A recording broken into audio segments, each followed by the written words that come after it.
क्या मामला हो?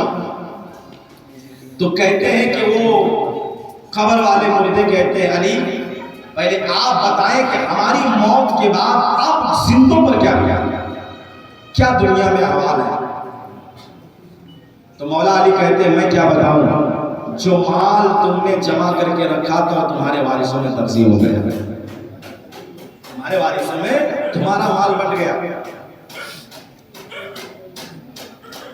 जो तुम्हारी शरीक हयात कहलाती थी तुम्हारी बीवी, इद्दत गुजरने के बाद वो तुमको भूली गई। अब जरा सोचिए, 3 बार रात पर हमने मेहनत की, खून पसीना एक किया, और आजकल एक चीज है जब मैं इस्लाह की बात करता हूँ तो कड़वी बात आती है,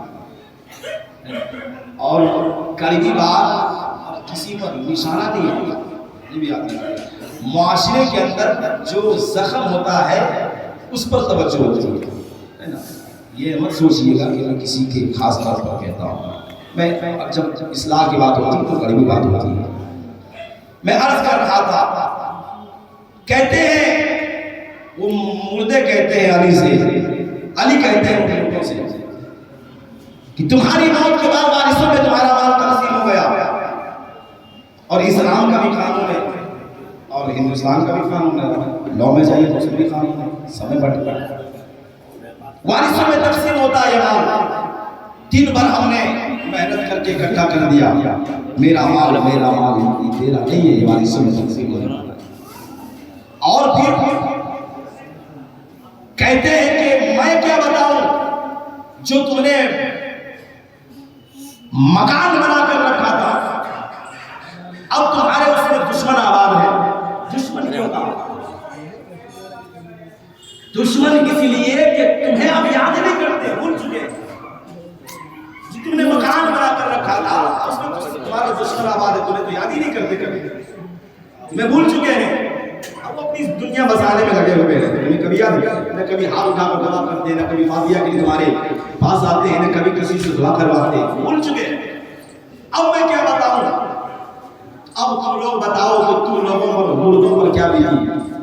तो कहते हैं सैयद इब्न मुसय्यब लिखते हैं कि उनमें से एक कब्र से रोने की आवाज आती है, मौला अली की जानिब इशारा होता है, अली हम क्या बताएं कि मरने के बाद हम पे क्या बीती। सुनो अली, मरने के बाद बाल झड़ गए,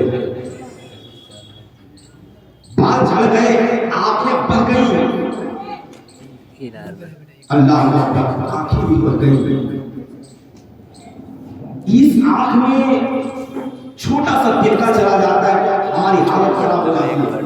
सुरमा लगाते हैं आपको, सुरमा एक उसमें अगर छोटा सा कंकड़ होता है, छोटी सी कंकड़, उसमें सुरमे के अंदर बंधा हुआ है, वो चला गया और आंख बहुत देर तो दर्द करता है, लाल हो जाता है।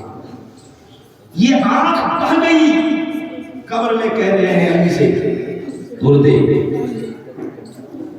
ये जिस्म को कब्र के कीड़े खा रहे हैं अली। और क्या मैं बताऊं, जरा सोचिए, आप सोते हैं रात में या दिन में, थोड़ा सा छोटा सा मच्छर होता है, हल्का सा डंक मारता है, हालांकि जिस्म को खाता नहीं है मच्छर, सूंड डाल करके खून चूसता है। थोड़ा सा सूंड डाले और हमें इतनी तकलीफ हो जाए, ये जिस्म को कब्र के कीड़े जब खाएंगे तो हमारा हश्र क्या होगा, क्या हश्र होगा, जरा सोचिए। वो कब्र में सबको जाना है एक दिन, सबको जाना। और मैं क्या बताऊं, कहते हैं सैयद इब्न मुसय्यब लिखते हैं कि अली उन कब्र वालों की बातों को सुनकर इतना रोने लगे कि हमें गुमान हुआ कि कहीं अली की जान ना निकल जाए। मैंने उन्हें कदम बोसी करके कहा, हुजूर आप कहां पहुंच गए हैं, आप खबर की आवाज को सुनकर इतना रोते हैं। तो कहते हैं तुम्हें नहीं मालूम, ये कब्र आखिरत की पहली मंजिल है, जो यहाँ कामयाब हो गया वो आखिरत में भी कामयाब है, जो आखिरत में कामयाब है वो फिर जन्नत में जाएगा। अल्लाह, लेकिन जो महान नाकाम हो गया, कब्र में नाकाम हो गया, फिर उसका आखिरत में हश्र क्या होगा फिर वही जानता। और आखिरत क़यामत कब आएगी ये कोई नहीं जानता। हमें कब्र में लिटा दिया जाए